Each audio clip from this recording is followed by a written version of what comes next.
प्यारे बच्चों, ऑर्गेनिक के एल्कोहल चैप्टर से 5 इंपॉर्टेंट प्रॉब्लम आपके सामने प्रस्तुत करने जा रहा हूं। देखिए, इस पर्टिकुलर कंपाउंड की रिएक्शन 3 अलग अलग रिएजेंट से 3 अलग अलग स्टेप में कराई गई, तो क्या फाइनल प्रोडक्ट होगा ये बताना है। देखिए, पहले क्या है, एक्वस KOH।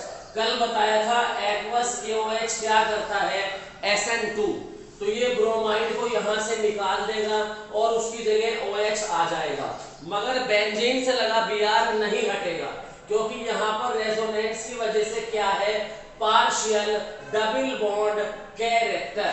तो उसकी वजह से प्यारे बच्चों क्या बन जाएगा, यहां पर जेईई मेंस के लिए बेहतरीन सवाल नीट में भी पूछा जा सकता है। तो यहाँ पर केवल एलिफेटिक कार्बन चेन के Br का सब्स्टिट्यूशन होकर OH लगेगा। फर्स्ट वाले पार्ट का तो हो गया काम तमाम।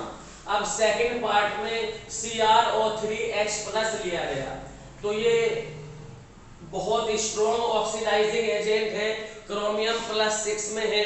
तो प्राइमरी एल्कोहल का ऑक्सीडेशन किस में करेगा, एसिड में करेगा। देखो, ये प्राइमरी एल्कोहल है CH2OH, तो यहां से क्या बन जाएगा, आफ्टर सेकंड स्टेप के बाद यहां से क्या बन जाएगा, कार्बोक्सिलिक एसिड बन जाएगा।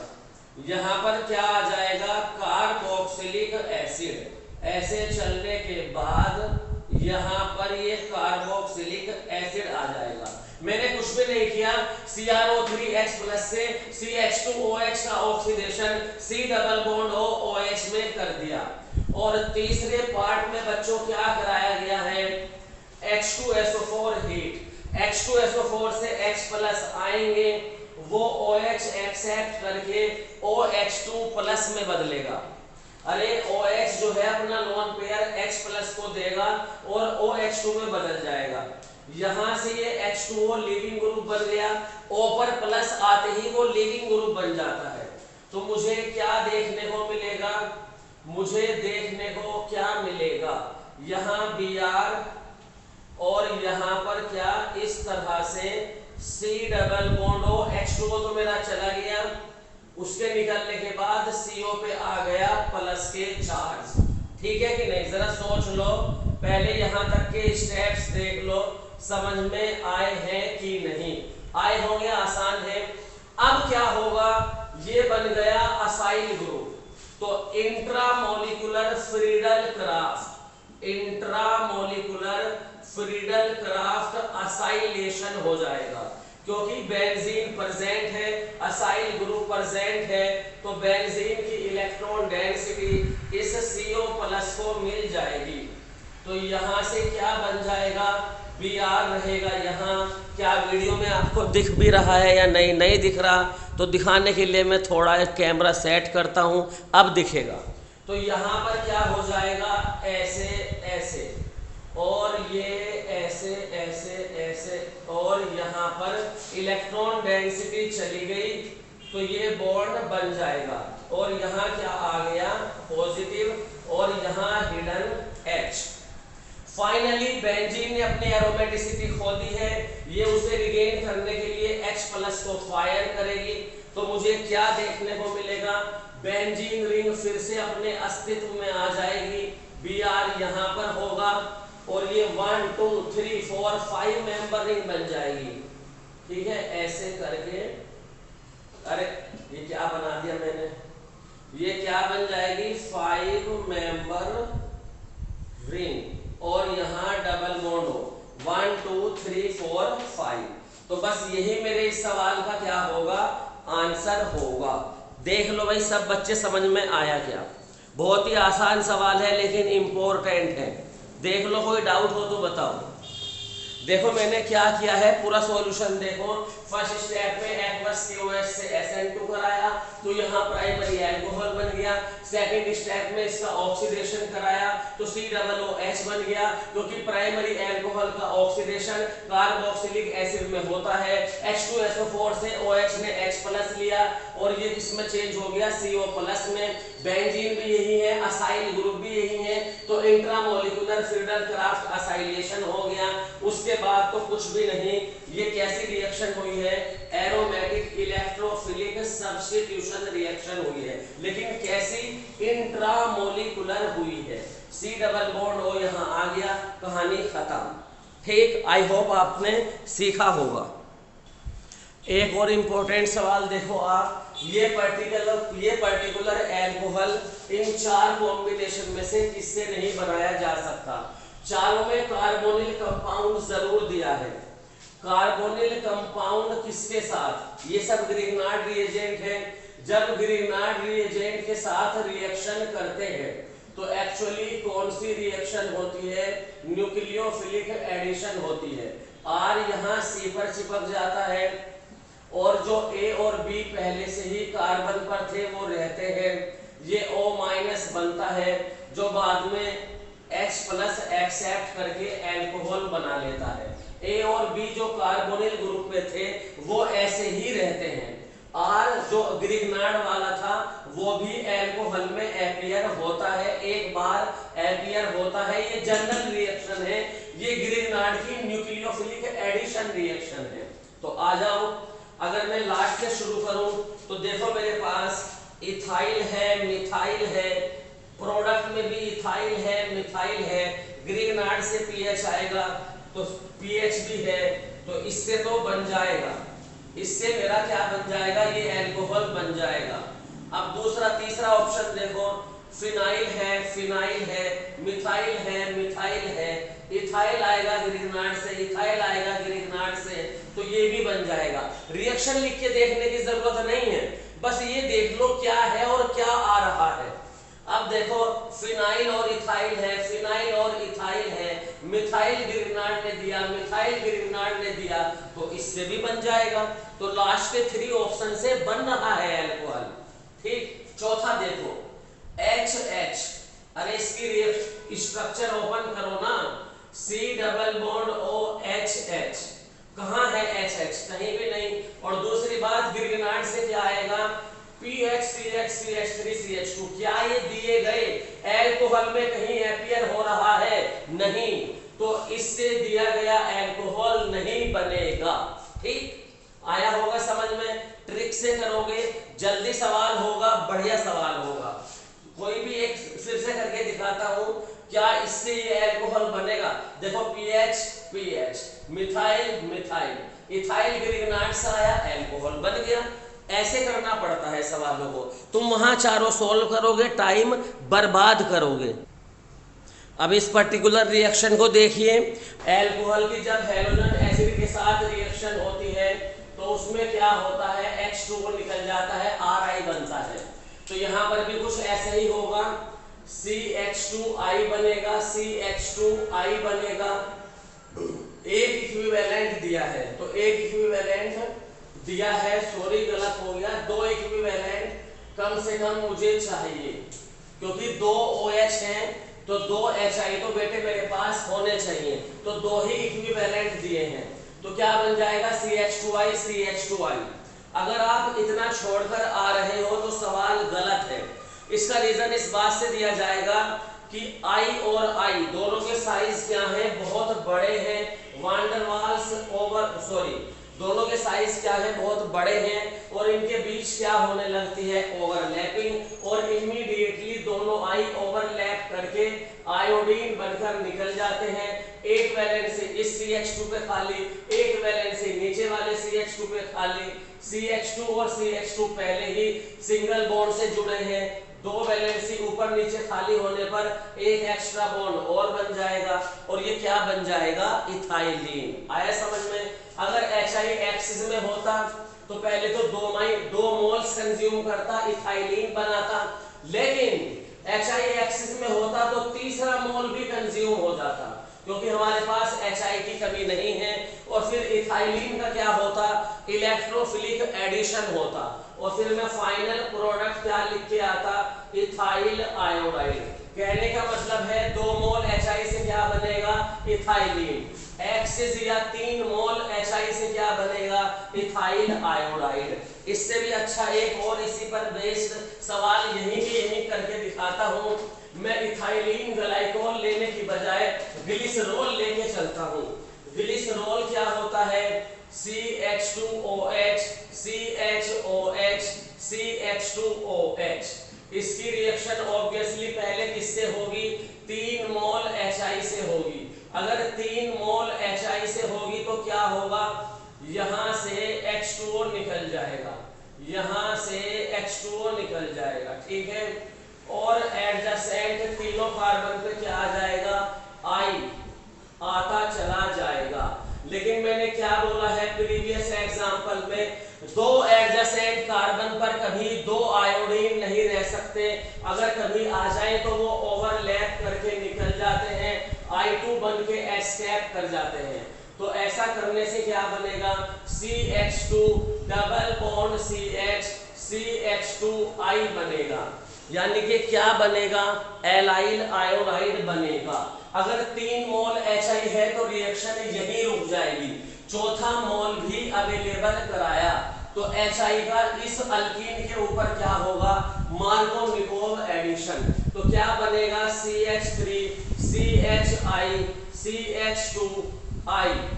लेकिन इसमें भी क्या आ गए, आयोडीन एडजेसेंट पे आ गए, आयोडीन को तुरंत निकाल दो, आयोडीन भाग गई तो बचा क्या, प्रोपीन, यहां से बचेगा प्रोपीन।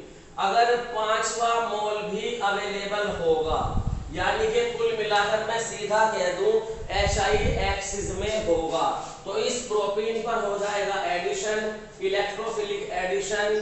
तो क्या बनेगा, CH3 CH CH3 और यहाँ पर आयोडीन, यानी कि आइसोप्रोपाइल आयोडाइड।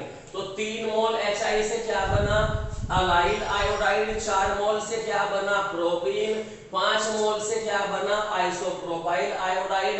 अब ऐसे भी सवाल दे सकता है, glycerol X mole HI gives this, पूछेगा X की वैल्यू बताओ, यानी कि कितने HI कंज्यूम हुए। ये प्रोडक्ट है तो 3 कंज्यूम हुए, ये प्रोडक्ट है तो 5 मोल कंज्यूम हुए, ये प्रोडक्ट है तो 4 मोल कंज्यूम हुए।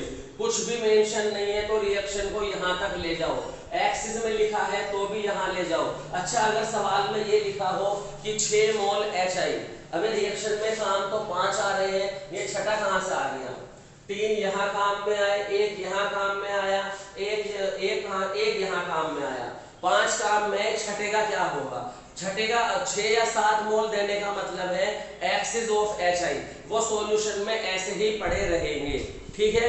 एक्सिस में भी क्या बनेगा, आइसोप्रोपाइल आयोडाइड। जो HI बचे हैं वो दूसरा देखेंगे, कोई ग्लिसरॉल, उस पर अटैक करेंगे अगर पॉसिबल हुआ तो, ठीक। अब यहाँ पर बच्चा सोच सकता है कि सर ने I का जो है -I क्यों कंसीडर नहीं किया, I की इलेक्ट्रोनेगेटिविटी बहुत कम है, उसका -I हम कंसीडर नहीं करेंगे, ठीक।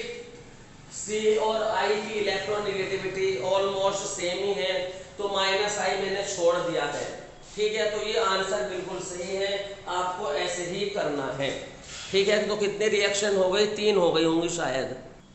और ये 4th रिएक्शन तो आपने पढ़ी होगी बचपन में भी, 9th 10th में भी, alcohol plus carboxylic acid in the presence of H2SO4, हल्का सा वार्म किया तो क्या बनेगा, इस रिएक्शन को एस्टरिफिकेशन रिएक्शन कहते हैं।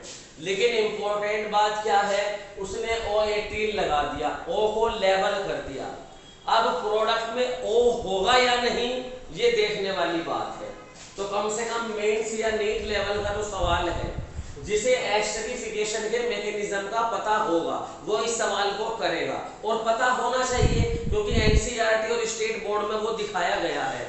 मैं आपको बता दूं, बच्चा सोचता है कि एसिड H देता है, लेकिन साफ बात यह है कि एल्कोहल H देता है इन द एस्टरिफिकेशन रिएक्शन, और एस्टरिफिकेशन रिएक्शन में एसिड क्या देता है, OH। ये बात मैकेनिज्म से क्लियर होती है, किसी किसी दिन आपको मैकेनिज्म लिखकर दिखाएंगे। तो एसिड ने OH दिया और एल्कोहल ने H, एसिड ने OH, एल्कोहल ने H। ये मेरा कौन सा एसिड है? Oxalic acid H2C2O4। ये इथाइलिन ग्लाइकोल है, ठीक है ना।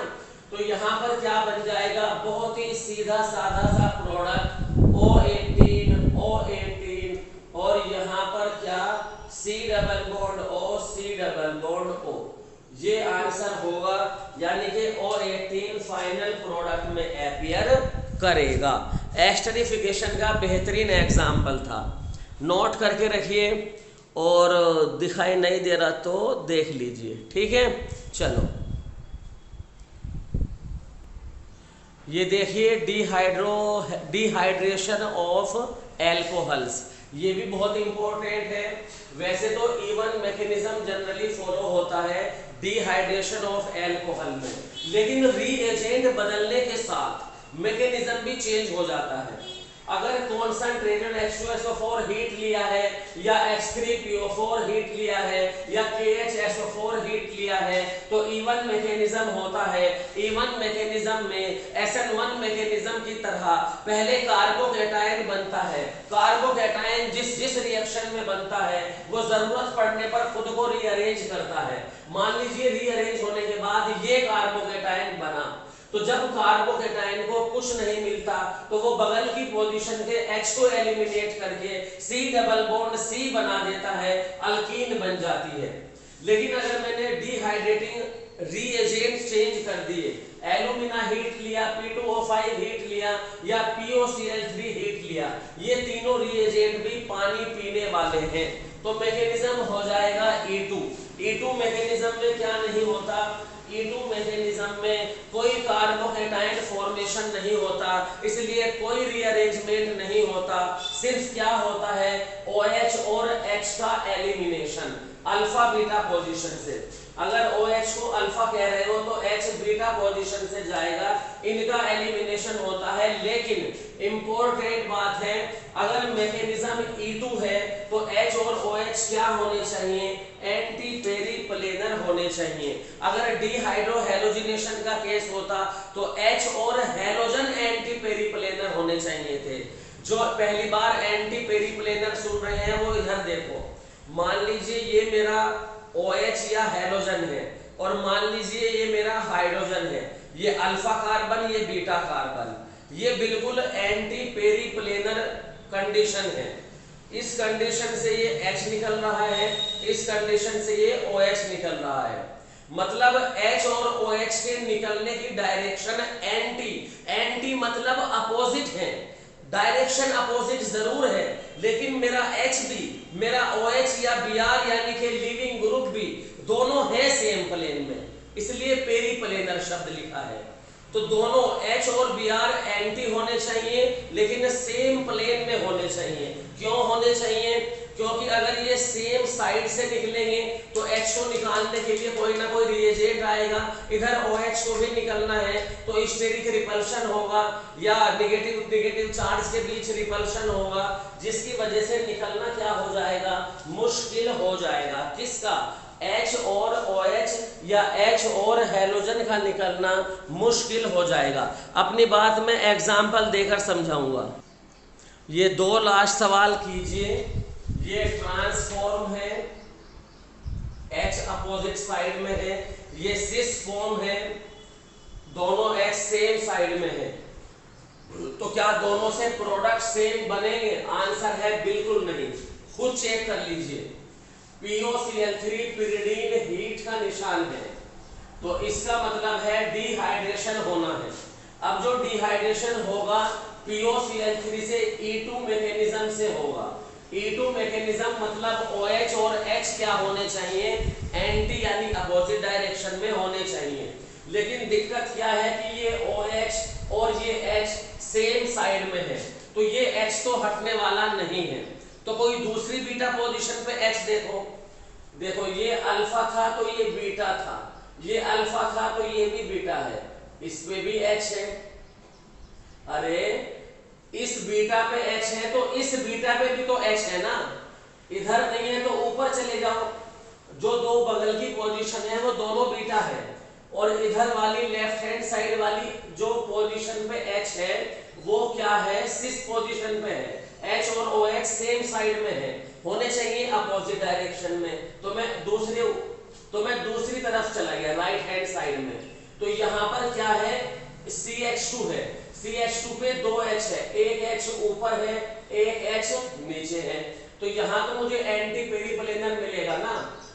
देखो यहाँ अल्फा का नीचे वाला OH, वहां CH2 का ऊपर वाला H एलिमिनेट हो जाएगा, तो डबल बॉन्ड यहाँ बन जाएगा। तो मेरा प्रोडक्ट क्या होगा, प्रोडक्ट कुछ ऐसे होगा, डबल बॉन्ड यहाँ बनेगा, मिथाइल को यहाँ शो कर दो, ठीक। लेकिन ये तो बहुत आसान है, मुझे यहीं पर OH देखने को मिल रहा है, यहीं पर अपोजिट डायरेक्शन में बीटा पोजीशन पर H देखने को मिल रहा है।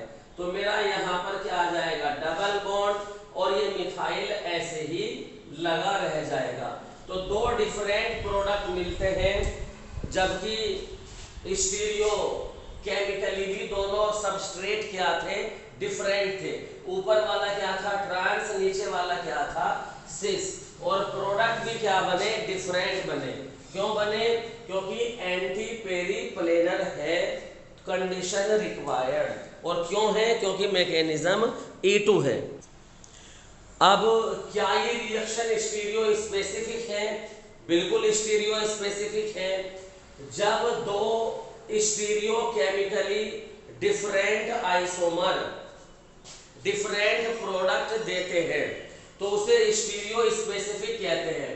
सिस से अलग प्रोडक्ट बना है, ट्रांस से अलग प्रोडक्ट बना है, तो जो स्पेसिफिक टर्म है वो रिएक्टेंट से रिलेटेड होती है।